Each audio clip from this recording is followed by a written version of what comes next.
So as a business owner or entrepreneur, if somebody were to come to you and ask you, what is your why? The bottom line, what would you say? Would you read your mission statement? Would it be your pitch? Would it be your mantra? Would it be something that's somewhere located on the website or something that you can just rattle off like that? Or would it be your absolute, real, genuine reason and answer as to why it is you do what you do? Because working with Claire and the team over at Talent Boost, one of the very first things that they're going to ask you to do is get crystal clear on your aspirations. And for a lot of people, that can be intimidating. Why? Because you may not have had to think about that before. You may not have even had to answer that question before.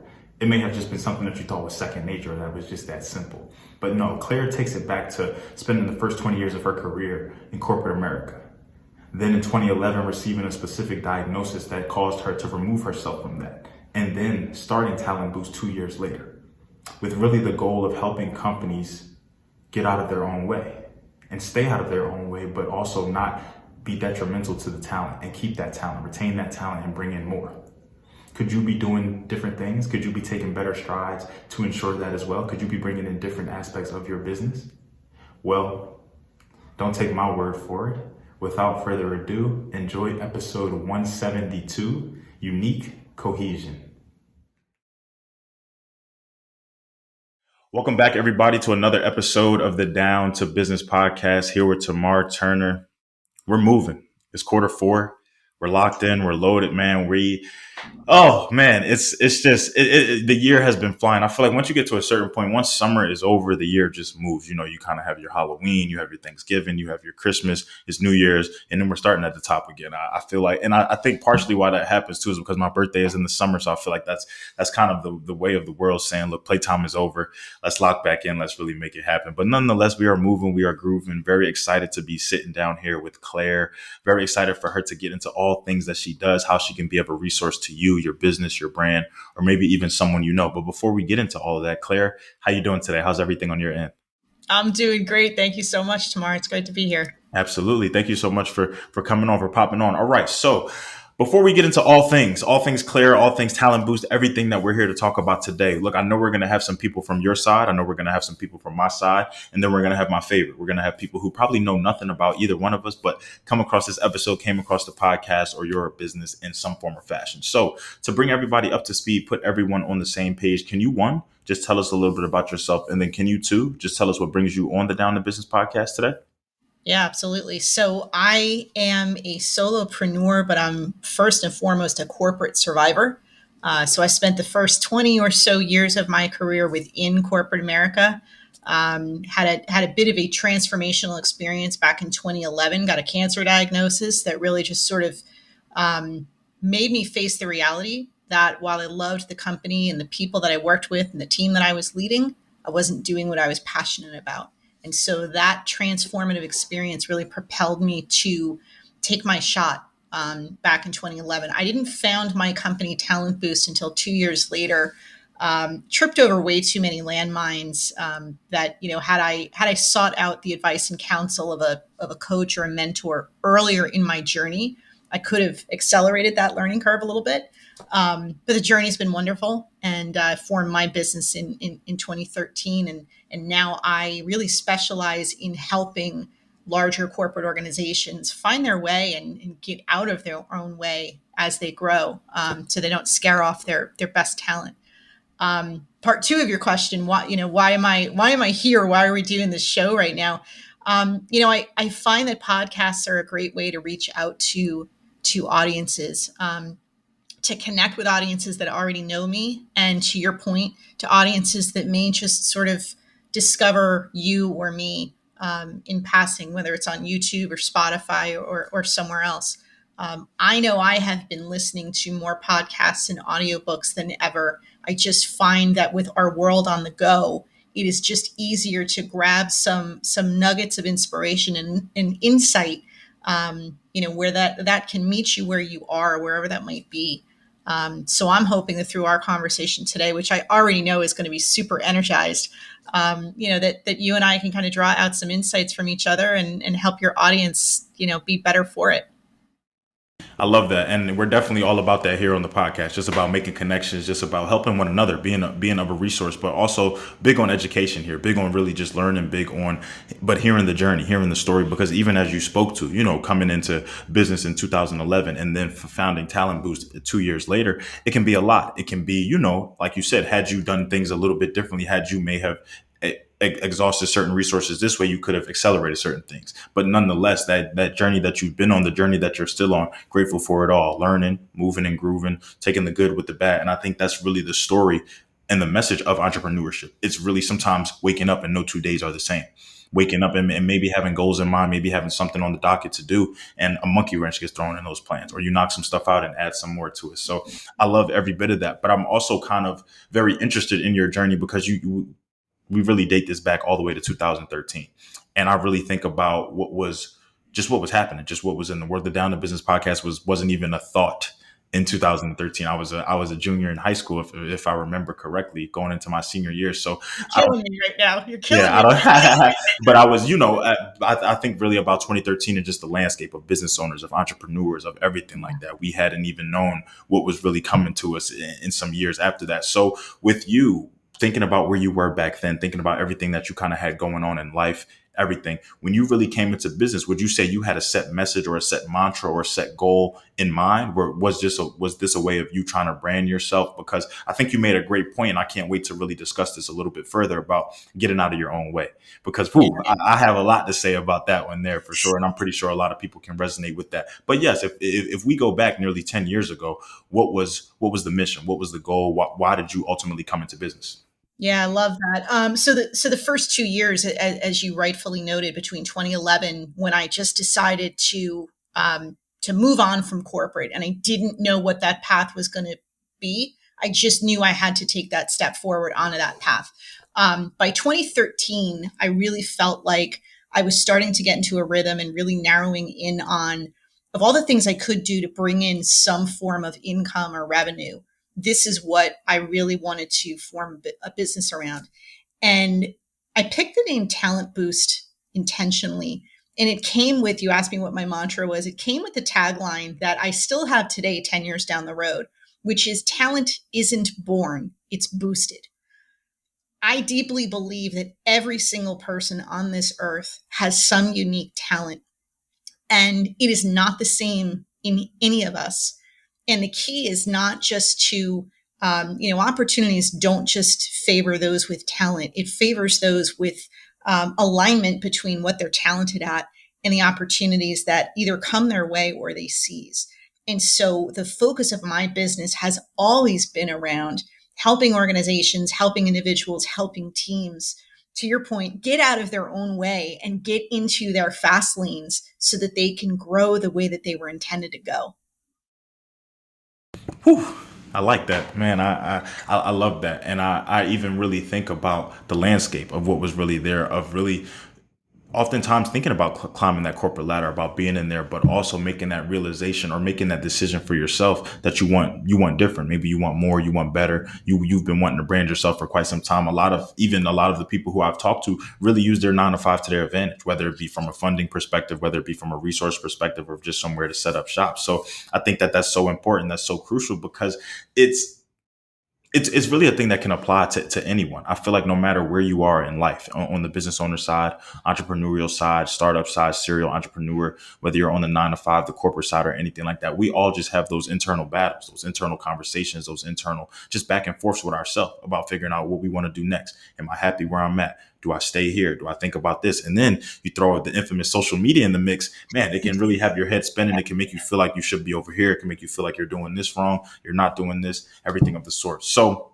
focusing on Talent Boost specifically. So now we've come into business. We've started this. We've really made it happen. Would you say like there was a first order of business? Like, what was the main focus? Was this getting the word out there to people? Was it figuring out what you really wanted to do, how you really wanted to help people, to assist people? Was it really discovering maybe what niche or what industry you wanted to be in specifically? Thinking about really the beginning stages or the building of this foundation and really building it to what it's become today and what it's going to continue to become. What were some of your focal points, and what was really I would say, your main goal at hand coming back then? Because 2013, as I'm going to speak to again, I was nowhere near in the frame of mind that I am right now. I was no, and then you throw a pandemic in the mix, you throw a lot of just different, I would say from a business resourceful perspective, you throw life in the mix. A lot has happened in the world since 2013, since 2019, 2020, everything of the sort. So when thinking about the early days of you building that foundation, what were you really trying to accomplish? Yeah, I love that. Well, and I just want to rewind a little bit because you were making a really important point, I think, about entrepreneurs sort of balancing that 9 to 5 with, is this the time to kind of go out on my own?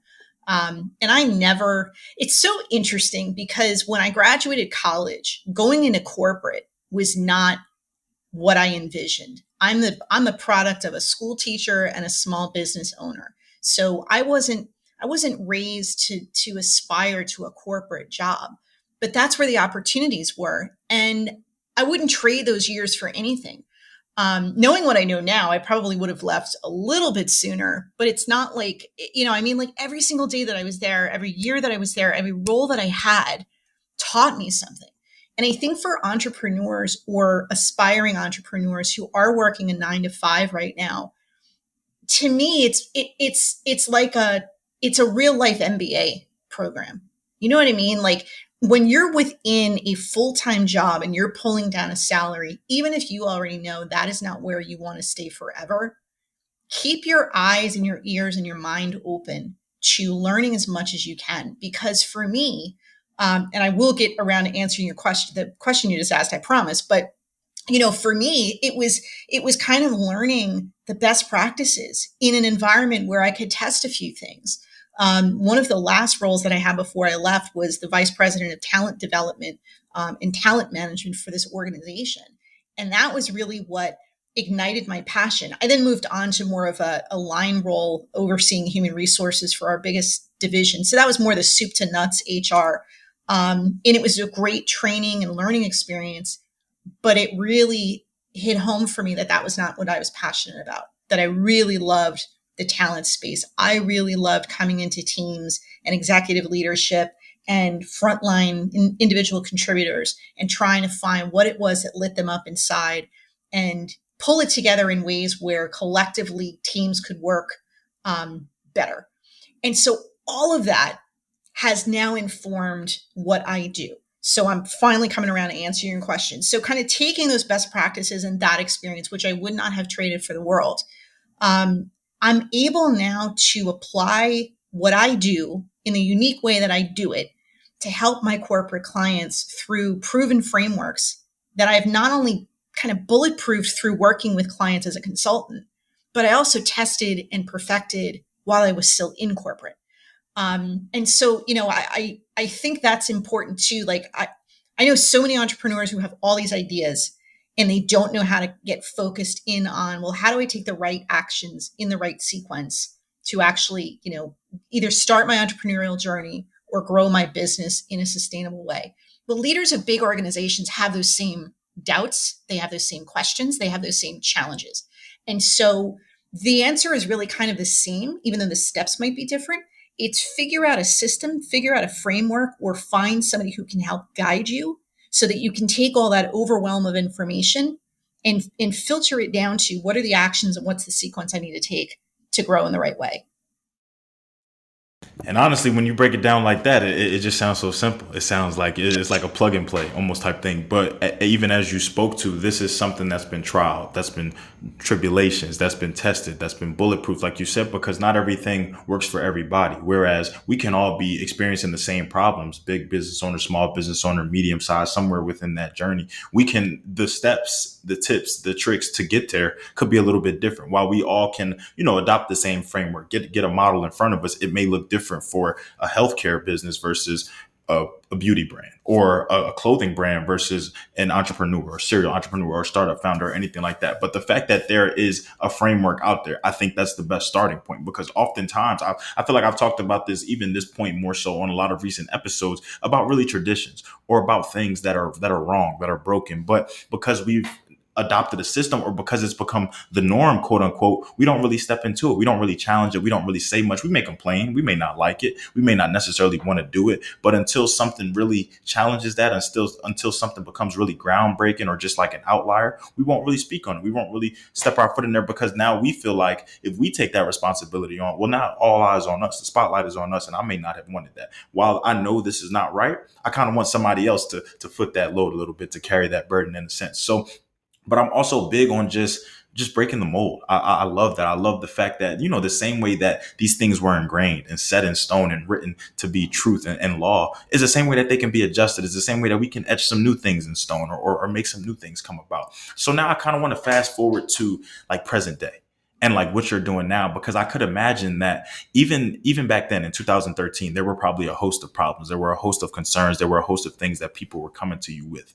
But now we've gone through a whirlwind of different things. And I feel like the roller coaster ride is still going, most definitely. So now, what would you say have been some adjustments, some adaptations that you've had to make, even some changes that Talent Boost has made over the years to one, because I feel like this day and age too, it's big about just staying not only on the curve, but I want to even say ahead of the curve. I want to say you almost kind of want to know what's coming next or what people are going to experience or what's going to be the problem. You kind of, yes, you want to meet people where they are, be able to solve that, but you also want to be thinking bigger picture and ahead. So now nearly 10 years later, 2023 going on to 2024, what are some things that Talent Boost has done to, to adjust, to adapt, even some things that y'all have made undergone change wise that has kind of have y'all still here, still building, still successful?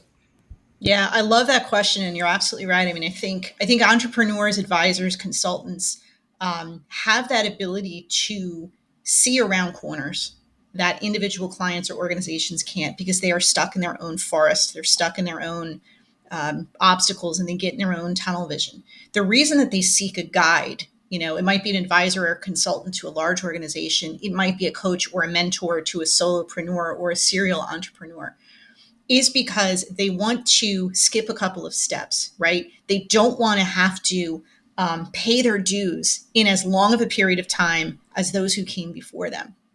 And so for me, one of the advantages that I can bring to clients is not only the relatability of I have been in their shoes and I've been in their roles and I've been within the walls of a corporate organization, but I also work with other clients, and to your observation, in other industries where they may not have access or have even thought that what applies to a beauty brand could actually be applied to a healthcare industry or a manufacturing company, when in fact it could, because as you observed very astutely, the framework could be uniform. It's just the steps within it might need to be customized. What's interesting though, and you touched upon this, this crazy pandemic that we all lived through. Um, I think one of the gifts that COVID gave us was it provided us with a shared experience. I think too often leaders and their employees, or entrepreneurs and their perceived competitors, forget the fact that at our core, we are human first, and therefore we have something in common. And I work a lot with organizations on building and rebuilding trust, building higher performing teams, helping organizations get really clear on where they're trying to get to. And part of doing that is stripping away the role that they're playing as a leader or the team that they happen to be assigned to in the moment, and get them to remember to connect and to relate to each other as humans first.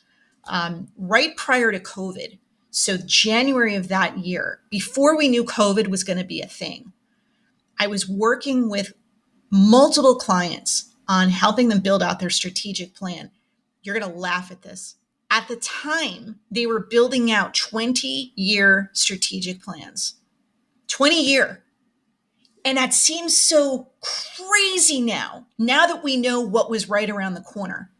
That was in January, right before the lockdown that came 2 months later. And so the lockdown came, and 2 weeks prior to that, I was having conversations with leaders who were still struggling with, how do we shift to a more hybrid environment where people can work from home or have flexible hours?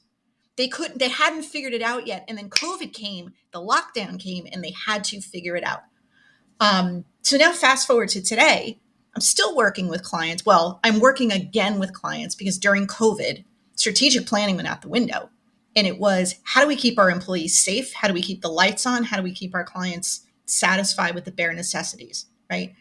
But now they're coming out of the cave again and they're saying, okay, we know we need to grow in a more focused way. And we have to engage talent and motivate talent in ways that we never even contemplated prior to the pandemic.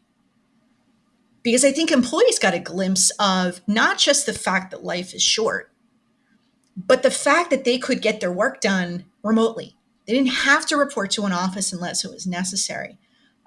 What's been interesting, though, is I think in equal measure, employees have discovered that they can be just as productive if they work remotely, and their leaders are realizing it too. But a lot of employees are also realizing that they miss the connection of being in person and being in the same office with people. So I think the quest now is around balance, right? It's about how do you strike the balance between giving people some freedom and autonomy and privacy to figure out how to get their work done in a way that suits them and is in alignment with what they need. But also, I don't want to say manufacture, but sort of accelerate opportunities where they can come together and build cohesion again. Because as you know, I'm a big believer that culture is foundational to success, and it is difficult to strengthen culture and shape culture and build culture if you never are in the same room with your team or your employees. So these are some of the things that we're working on now, right? That we're kind of helping organizations navigate through striking that balance between, pulling people together into the same room to do some really groundbreaking work, but also giving people the freedom and flexibility to say, you have your own path to forge, and we want to be supportive of that. The remote hybrid model behind the pandemic has been so interesting to see, as you even spoke about and touched on yourself, just about how the norm was the 5 day work week, the in office, the go in, the get there 8, 9 o'clock, put in the hours, leave 5, 6 o'clock, the rush hour traffic, you come in, you come home, you do that, you wake up, you kind of just do this all over again, Monday through Friday type thing. So like you said, your point to now see that, wow, we can switch this up a little bit. Not only was it probably eye opening for employers, but employees just saying, well, wow, why I don't need to be waking up super early to commute, get all dressed up and do all of that when I can just wake up closer to my time, maybe get some more sleep, get some more rest, have a better morning routine and get just as much work done, maybe if not more.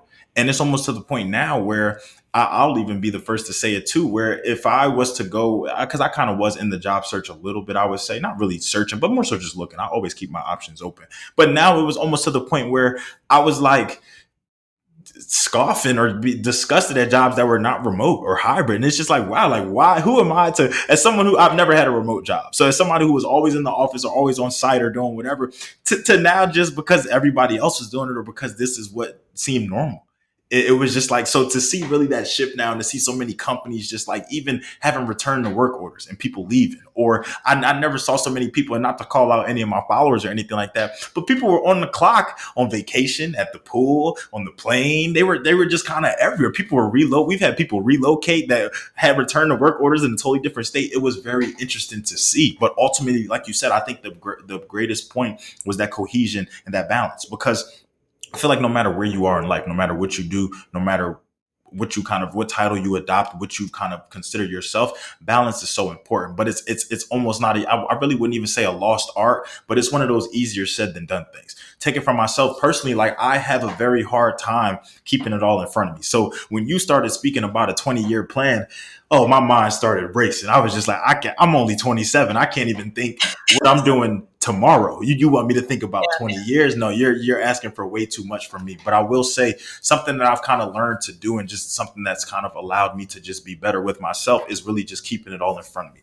And I would definitely say that that's definitely a taller task than what could meet the eye. But something that has definitely helped me is this new product that I came across called Magic Mind. So we're calling this one the world's first productivity drink. And when I tell you it's really just in the size of a shot, it's really kind of helped me because I'm not a caffeine person. So I'm not drinking your coffees. All my teas are decaffeinated. I'll occasionally sneak in your soda here and there. I will admit that I love that, but I just do that because I need to satisfy a craving, not more so because I need caffeine. But I will say this drink, me coming across this company and Magic Mind, it's really helped me. While I really wasn't, I didn't know what to expect kind of going into this, I will definitely say that the product, it really relaxed me. When I think of caffeine, I just think of that jittery. I think of just everybody off the coffee and the espresso and just gotta go, gotta go, gotta go. But for me, it really mellowed me out. It really did the opposite. And I think part of that was because of just some of the natural ingredients that it has. You have your matcha, which I'm learning slowly but surely what it really does and the benefits that it has. I thought it was just something that turned your drinks green, but it actually is pretty good for you. And then on top of the lion's mane mushrooms and just some more things that I had to do some research on. So obviously big on the podcast. We're big on call to actions.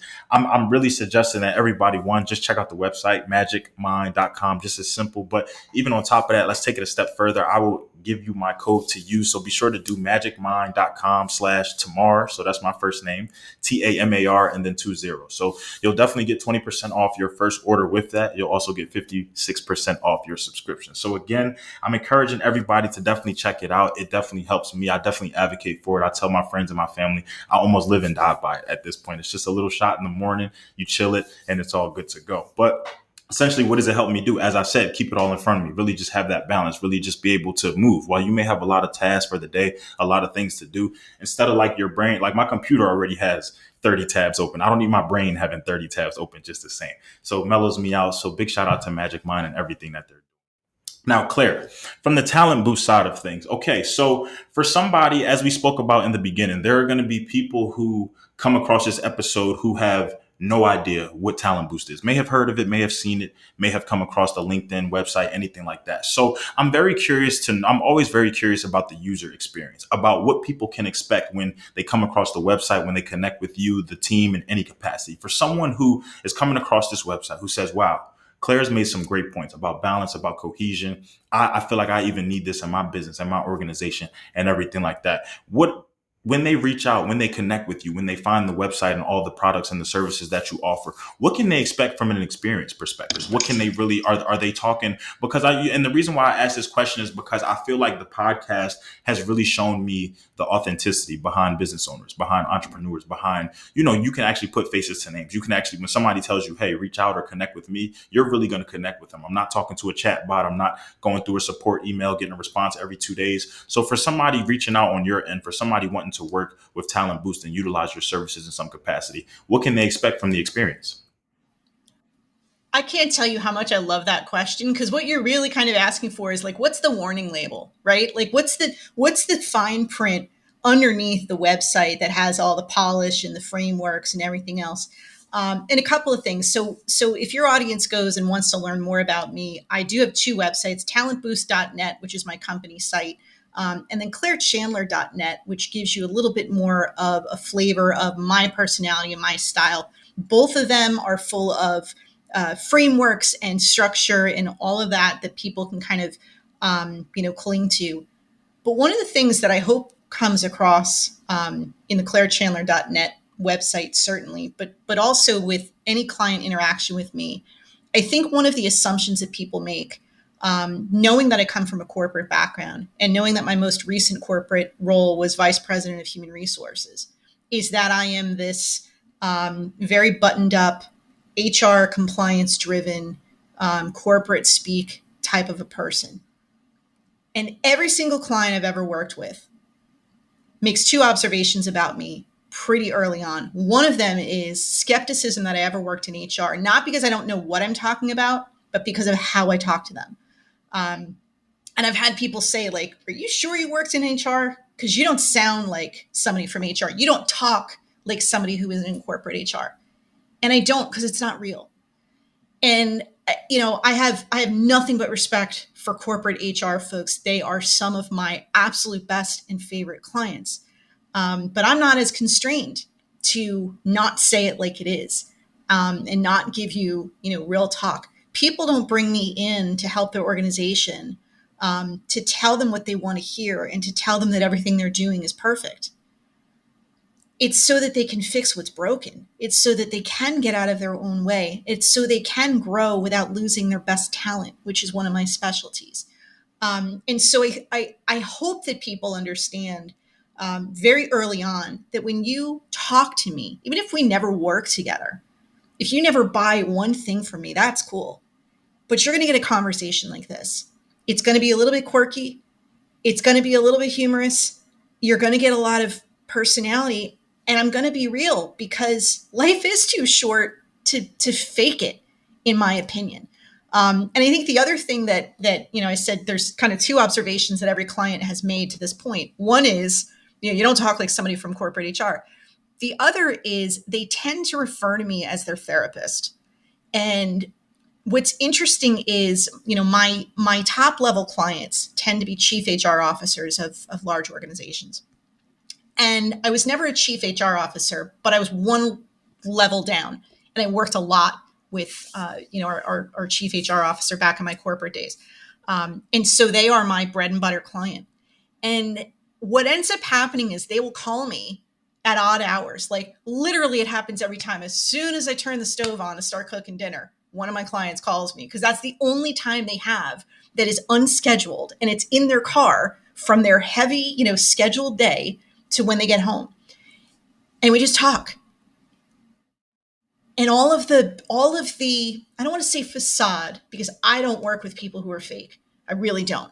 But the having to be on message, or having to kind of put up this bravado, or this I've got the answers, I've got it handled, I know where we're going and every step to take, and they get real with me.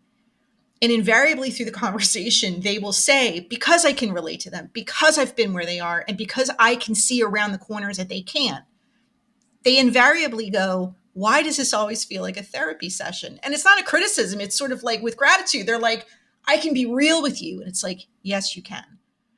So I hope that comes across somewhat in my website, but really more importantly, the website is just a stepping stone. I really hope that that's coming across in this conversation, because this is the type of give and take that you get with me.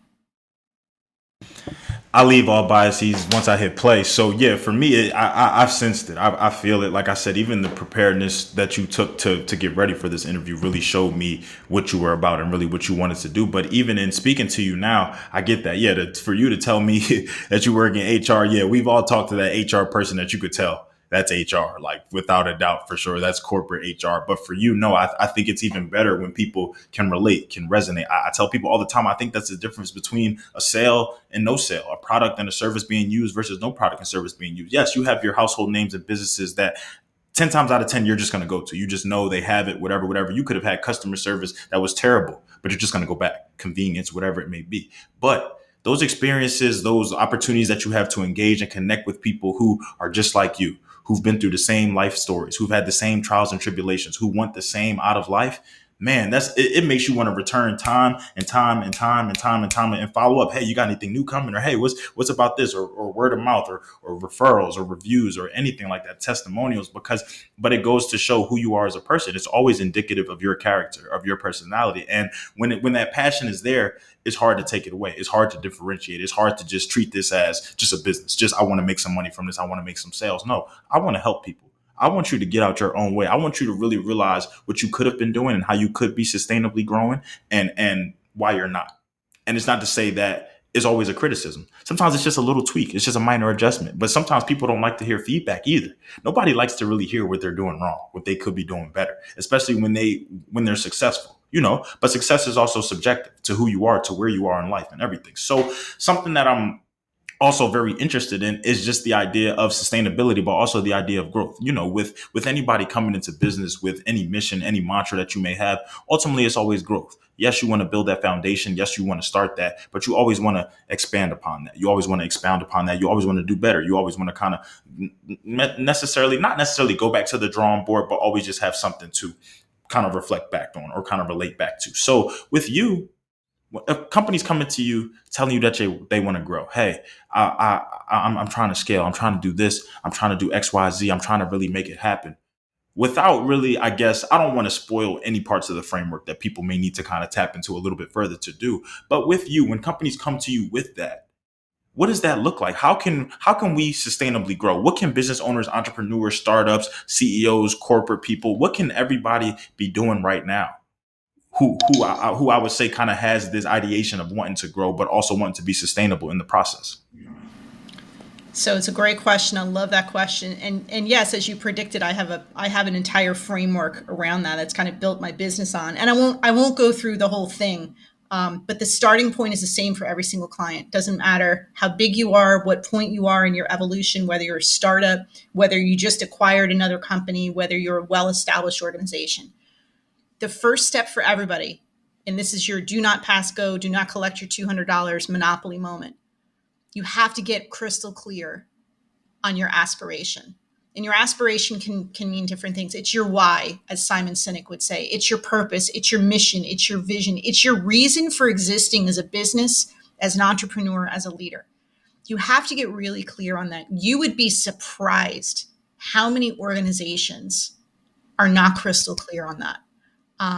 They can, like robots, kind of repeat, either what their mission statement is on their website, or the widgets and the products and the services that they deliver to clients. But I tend to get the deer in the headlights reaction when I ask top level leaders in most organizations, not everyone, you know, what their why is. Why are they in business to begin with? And then at a leadership level, why does your position exist? And it's not just to, have the cushy corner office and all the trappings of being an executive, right?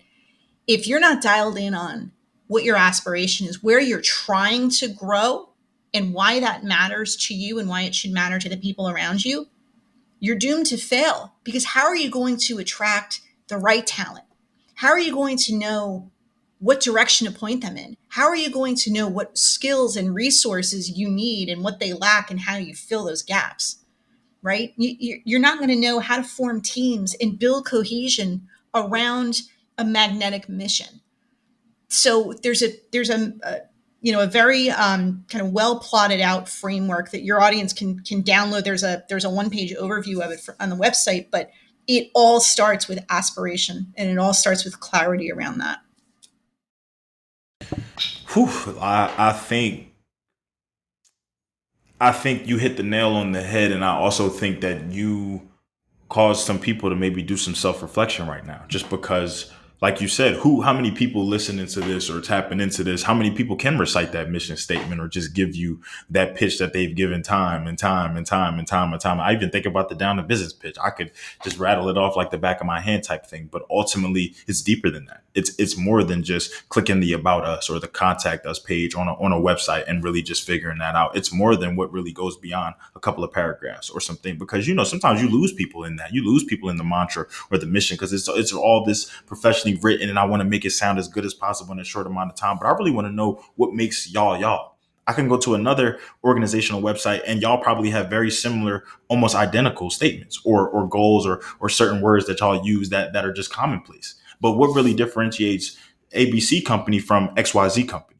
And is it that the fact that they have Claire Chandler in their organization? Is it the fact that you get that personable experience, that the framework is there, that they target it from a different perspective? So I think time and time again that, yes, while you always want to have it together, while you always want to have something to put out there, as you spoke to, it's just a foundation sometimes. It's just that stepping stone. The website should not be the end all be all for anybody, any business owner, any entrepreneur, any creative, corporate, anything. It should be more than that. It should be beyond what meets the eye. It should be about those connections. It should be about really helping people. It should be about plugging into the framework. And the biggest one, that aspiration. What really is that? Because I guarantee you ask some people, and I'll even tell you, everybody listening to this episode, ask yourself that. What's your aspiration? What's your personal aspiration? What's your career aspiration? What's your life aspiration?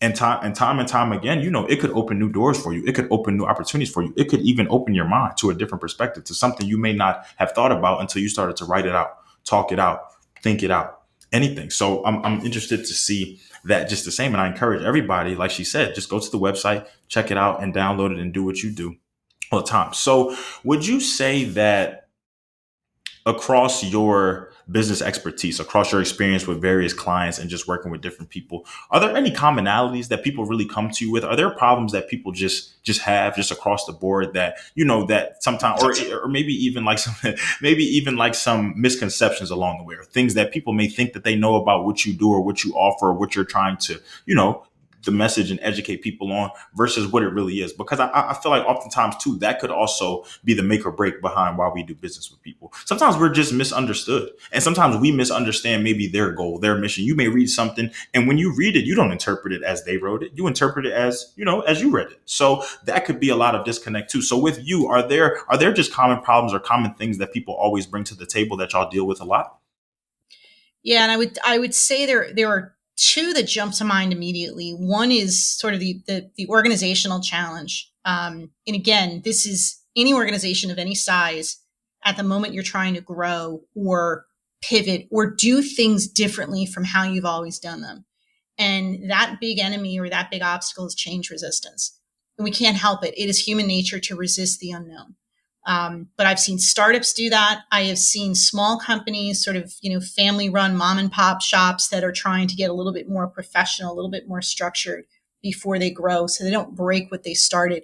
It is in our human nature to go, whoa, I don't really like what we're doing now, but that's unknown to me and that is scarier. And therefore I'm going to dig my heels in and wait you out. I see that as probably the biggest organizational challenge that most, if not all, companies have in common.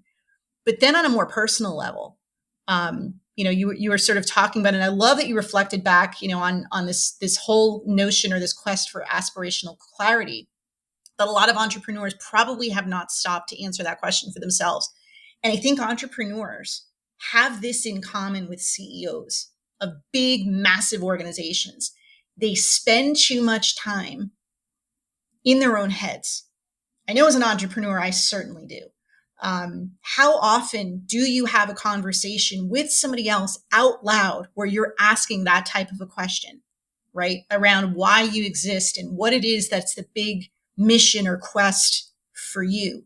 And maybe you do that more often than others, Tamar, because of the fact that you are a podcast host and you draw these stories out of other people and you do it really well.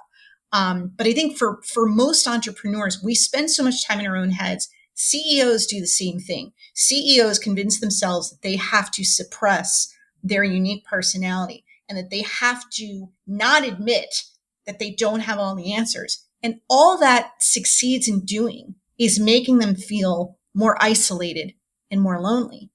And I'm not here to be the cure of the lonely hearts club here, but in terms of being isolated, it's a terrible feeling. And leaders who ascend to, the corner office, I think underestimate that feeling of isolation because they are supposed to be the ones with the grand vision. They are supposed to be the ones with the bulletproof strategy. They're supposed to be the ones with all the answers. And actually that's not true because remember what bonds us, we're all human. We're beautifully flawed. And if we acknowledge that first and reach out to others and get guidance and get feedback, as you said, a lot of people have difficulty receiving feedback. The greatest CEOs I have ever had the honor to work with know how to receive feedback.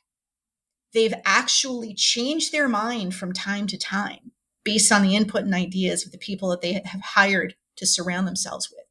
If you shut yourself off to new ideas or to feedback or to expressing vulnerability and humanity, you're missing out. And I think that is as true for CEOs as it is for entrepreneurs. I would have to agree 100% just because it's, I feel like we're all really running, while we all may be running, I think we're all running the same race. I really just think we're at different paces, different stages, different obstacles. Some hit a little bit harder, some are larger scale, some are smaller scale. Because something that I always try to make clear to my business owners, to my entrepreneurs, is that things don't stop when you get to where you are. Problems don't just cease when you're successful or when you're wealthy or when you've hit your revenue goals or when you've added a new product or when you've brought on new clients. No, if anything, they amplify. And it's all about how you can handle that. Because, I think about even some of these just celebrities, entertain people of the sort, they have rainy days too. And their rainy days are sometimes a lot more dramatic than our rainy days, but it would be dramatic to us because we haven't reached that pedestal. We haven't reached where they are. But to them, like I remember waking up and there were certain places they were saying Elon Musk was just losing. To I'll throw a number out, 260. He woke up and he lost 265 million. I haven't even seen $1 million in my lifetime. So he lost that 265 times. That's insane to me. But to him, comes with the territory or comes with the loss or everything like that too. So I really feel like, but ultimately he's still running that race to be successful, to be on top, to be one of the largest influencers ever. We're all running a race in some form or some capacity. But it's also about too knowing what comes with that territory, knowing that problems won't just stop, knowing that bills are still going to come, knowing that people are still going to have bad things to say about you. Not everybody's going to like what you do. Not everybody's going to resonate with that. But are you still going to be you? Do you allow that to affect what you do as a company, what you've been doing for 10 plus years? Do you allow that to change you or to adjust you or to take you out the game? No, you can't please everybody. And that's really as simple as it gets to. Even some of our bigger, as I said, we return to companies that we've had bad customer service with. We still catch flights when you've missed flights, when you've been delayed, when your bag didn't necessarily make it. We don't do that. We still go on Amazon despite packages missing, things being stolen, things not arriving. There are certain, I could go on and on with this, because there are certain things that you're just gonna that have just become commonplace or that you've just become so ingrained with that you accept that for what it is. So now for you. So obviously we've given people some insight here as to how they can find you, what they can really do. And we'll do all that again at the end. But I always kind of like opening the floor and kind of giving the interviewee the time to also kind of leave any last remarks or last words, or even if you feel like there's things that we have not touched on today. For people coming across this interview, whether they know you, whether they know me, whether they know neither one of us, is there anything that you feel like they should know, whether it be about from a Claire, Chandler perspective, whether it be from a talent boost perspective, whether it even be from, I know we gave some future outlook here, but I love future outlook. So even if there's anything that you're thinking about, anything that y'all are looking to get involved in, even as we kind of move through the rest of Q4, as we go into 2024, that people should be aware of, that people should kind of add to their radars.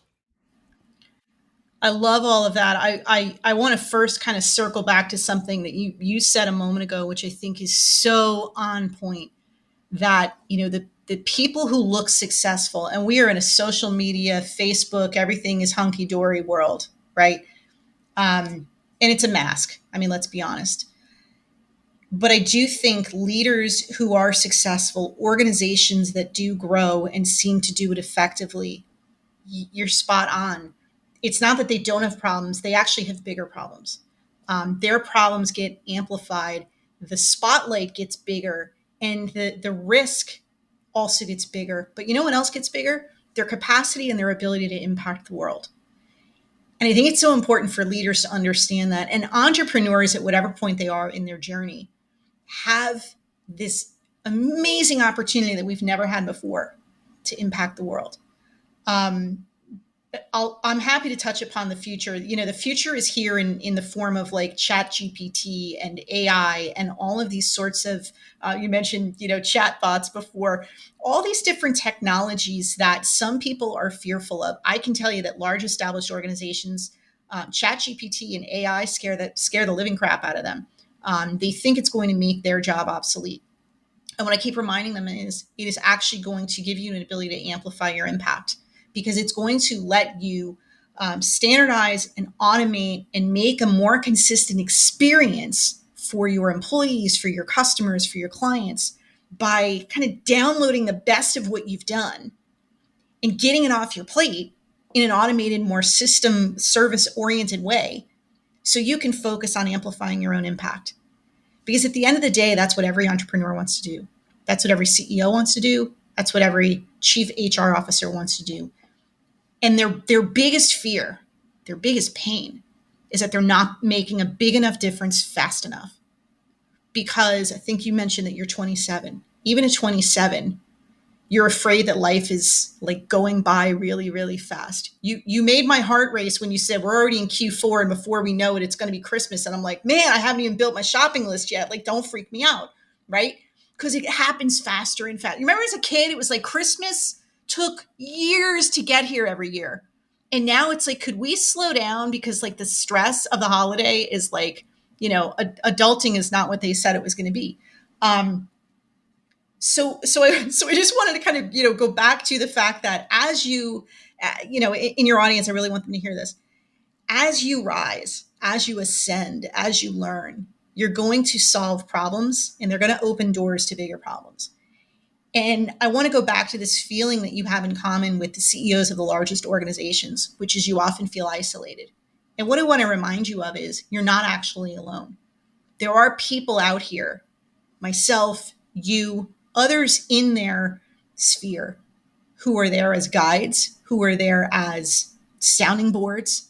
And the worst thing you can do is isolate yourself. The worst thing you can do is just keep bouncing those voices around your head and not getting some validation or some truth check with people that you trust. So yeah, the frameworks that I have, and yeah, your audience can go to clairechandler.net/roadmap to get a really, really cool one that starts with aspiration.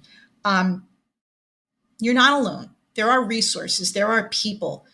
One of the biggest surprises I found when I left the cushy cocoon of corporate and went out on my own entrepreneurial journey was, while corporate was very competitive, I expected being a consultant was going to be even more so, that it was going to be super cutthroat, that people were going to be waiting to, cut me out at the knees and want me to fail. And I have found that the entrepreneurial community in the world is so supportive, is so we are, you said it earlier and I thought it was so beautiful. We are all running the same race. We're just doing it at a different pace or at a different path, or maybe wearing different sneakers, and some of us are barefoot, and that's cool too, right? But it's such a beautiful sentiment, and I love that you said that, because I think you're right. I think we are all on our own journey, and as one of my business coaches and mentors says, we are all just walking each other home. And so you just have to remember you're not in this fight alone. You do have people around you. Keep yourself, your eyes, your ears, your mind open to opportunities to learn from other people and to have conversations like this, because you learn more through conversations with others than you were ever going to do just sort of whiteboarding your own brilliant ideas that are coming out of your own head and talking to yourself about them. I'm telling you, because I didn't own a fair share of whiteboards in my life, and I've written down a lot of ideas on them. But it's nothing like really that virtual, that face to face interaction, and just that perspective that you get. So no, I have to wholeheartedly agree, and I want to just thank you just for the. Do y'all see why they call this therapy sessions, y'all? Like, this is just something where is just relaxed. This is a conversation, but at the end of the day, you can definitely tell Claire means business, and she's all about just making sure that people are growing, that people are excelling, that foundation that you built, then it's continuing to build upon build upon build upon build. Because I love that we're all just walking each other. Oh yeah, I'm gonna have to. That one's going in the arsenal just the same too. So before we officially close out, wrap up, everything like that, I know you kind of gave it throughout the scatter, but I always like to kind of bring it together at the end. When it comes to people just wanting to reach out, wanting to tap in, wanting to connect with you, wanting to find out more about what you do, both personally and professionally, can you just give us everything that you have, from the website to social media to just best places to find you? Absolutely. So my two websites, talentboost.net and clairechandler.net. There is a free downloadable framework that can walk people through what I call growth on purpose. And you can get that at clairechandler.net/roadmap. And then my social media of choice is LinkedIn. So I would love for your audience to come find me there, reach out, connect, and say hello. All right, y'all. LinkedIn could definitely take you a long way. Please do not take it lightly. Please do not take, and as I kind of have always been saying, but I've definitely been emphasizing a lot more recently, please, y'all, do not take these connections for granted. These are people that are real life examples of people just wanting to connect with you, of people who we share very similar life stories. We're all in this together in some form or fashion. So I definitely say, when people kind of come on here, obviously I'm always very grateful and gracious, but I also just want y'all to show that same gratitude by tapping in, by connecting, just saying hello, maybe even saying, hey, I checked out the episode, I loved it. Can we talk, or just ask a question or anything? Because these are people making themselves available that otherwise you may not find elsewhere. So to Claire, to Talent Boost, to everyone who continuously taps in, thank y'all. This has been amazing. Obviously, Down to Business is a wholehearted supporter through everything that y'all have coming. I'm very excited to see the journey continue, the foundation continue to grow. So, and to everyone who makes this possible, from people joining me on IG Live to people tapping in with me, whether you're listening or whether you're watching it, I love you. I appreciate y'all. This has been another episode of the Down to Business podcast here with Tamar Turner.